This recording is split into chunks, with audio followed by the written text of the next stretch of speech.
Are you doing a home renovation or perhaps thinking about doing a flip? Here are some tips for you today. This is Rebecca Gaetz over at Keller Williams, your favorite local real estate agent. I am currently redoing a 100-year-old house, and it has hardwood floors in it. And for pictures, they look pretty good, but when you actually look at them, they're in pretty rough shape. But I am going to try to salvage them. So I'm going to show you some of the steps that I'm doing along the way. Here's some of the hardwood floors.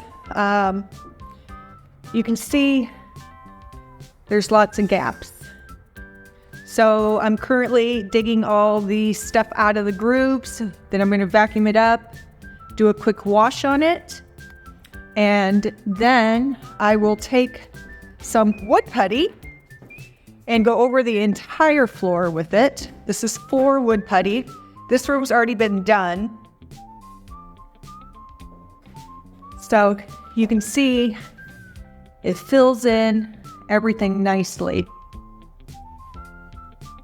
This is the wood filler I'm using. It's called Goodfilla, and it's supposed to have less shrinkage, so we will see how that goes.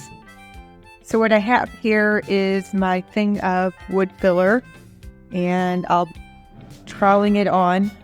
I know most people will use a bigger, I call them spatulas, but I really want to get into the grooves, so I'm using the smaller one. It's my time, so I don't know why anybody's worried about it. But this is basically all you do. Get it in there, get in those grooves. You can see the groove.